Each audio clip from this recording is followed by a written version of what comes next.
Breaking news చూస్తున్నాం. అనంతపురం జిల్లా యాడికిలో బాలుడి హత్య కేసులో కీలక మలుపు చోటు చేసుకుంది.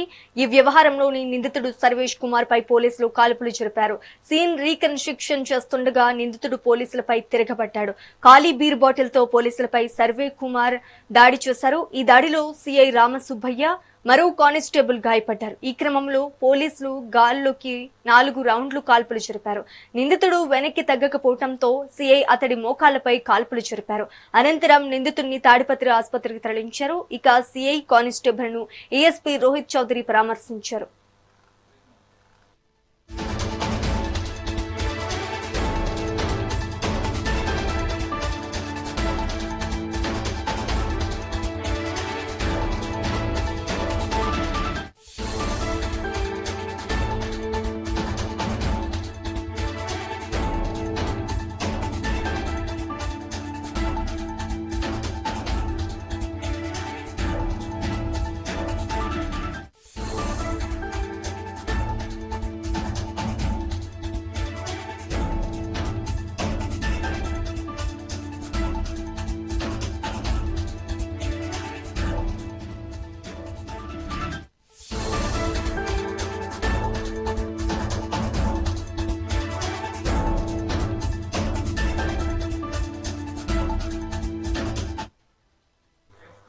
అనంతపురం జిల్లా యాడికిలో బాలుడి హత్య కేసులో కీలక మలుపు చోటు చేసుకుంది. ఈ వ్యవహారంలోని నిందితుడు సర్వేష్ కుమార్ పై పోలీసులు కాల్పులు జరిపారు. సీన్ రీకన్స్ట్రక్షన్ చేస్తుండగా నిందితుడు పోలీసులపై తిరగబడ్డాడు. ఖాళీ బీర్ బాటిల్ తో పోలీసులపై సర్వేష్ కుమార్ దాడి చేశాడు. ఈ దాడిలో సిఐ రామసుబ్బయ్య మరో కానిస్టేబుల్ గాయపడ్డారు. ఈ క్రమంలో పోలీసులు గాల్లోకి 4 రౌండ్లు కాల్పులు జరిపారు. నిందితుడు వెనక్కి తగ్గకపోవడంతో సిఐ అతడి మోకాళ్లపై కాల్పులు జరిపారు. అనంతరం నిందితుడిని తాడిపత్రి ఆసుపత్రికి తరలించారు. ఇక సిఐ కానిస్టేబుల్ ను ఏఎస్పీ రోహిత్ చౌదరి పరామర్శించారు. ఇక ఇదే అంశానికి సంబంధించి మరింత సమాచారం మా ప్రతినిధి రవితేజ లైవ్ ద్వారా అందిస్తారు. రవితేజ చెప్పండి, అక్కడ తాజా అప్డేట్ ఏంటి?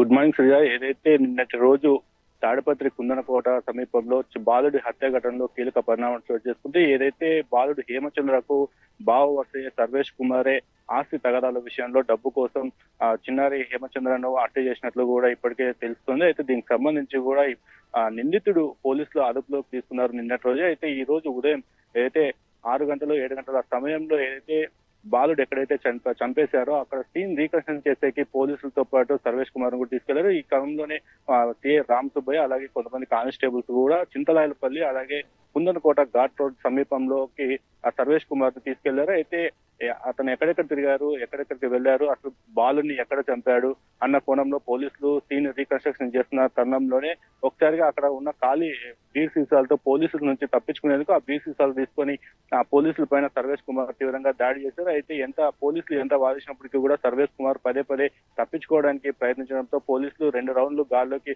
మొదటగా కాల్పులు జరిపారు. అయినప్పటికీ కూడా సర్వేష్ కుమార్ తన తప్పించుకునే ప్రయత్నం విరమించుకోకపోవడంతో ఒకసారిగా మరో 4 రౌండ్లు కాల్పులు జరగడంతో 2 బుల్లెట్లు వచ్చేసి సర్వేష్ కుమార్ 2 కాళ్ళకు కూడా మోకాలు కింద వైపు తగిలాయి. అక్కడికక్కడే ఆ సర్వేష్ కుమార్ కుప్పగొలిపాడు. ఏదైతే బాలుడు హత్యకు సంబంధించి కూడా రాష్ట్ర వ్యాప్తంగా తీవ్ర సంచలనం సృష్టించని చెప్పవచ్చు. ఎందుకంటే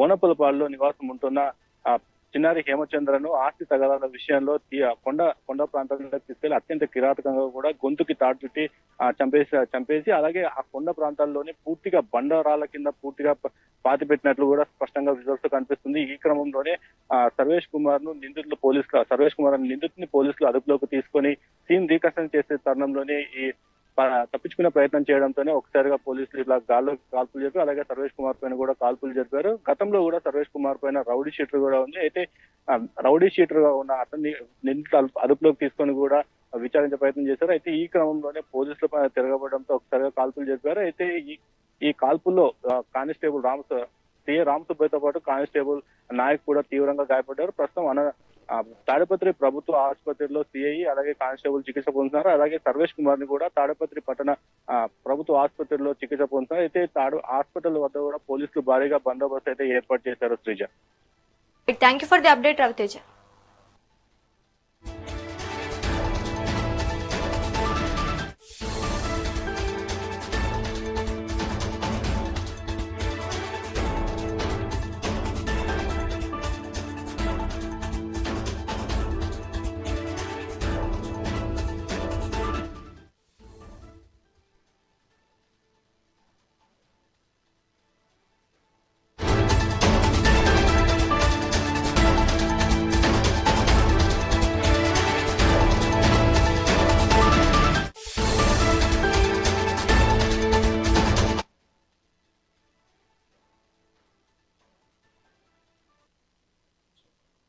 abduction and murder case. Around morning of 4:30, around 5 a.m., our team, along with the investigation, went to the offense site for reconstruction of the offense, reconstruction of seeing how the accused, which particular road he has taken.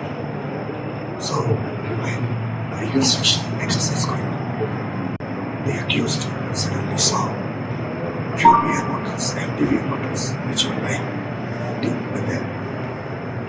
So he has broken the beer bottles, and then trying to attack. He has attacked the constant Venkatesh, who was holding him. CI tried to stop him. CI but CI had him out. But he did not stop. He continues his assault on the CI and the Venkatesh also. So, in self-defense, the CI has fired first in opening few rounds. But his assault, he was not controlled. He continues his assault. So, finally, he has to shoot in the knee of the accused. Total, as of now, around 6 to 8 rounds were fired. But exactly between afterwards, and maybe 3 or 4 rounds may have hit the accused also. So, as of now, this is the information which only I can share. Thank you.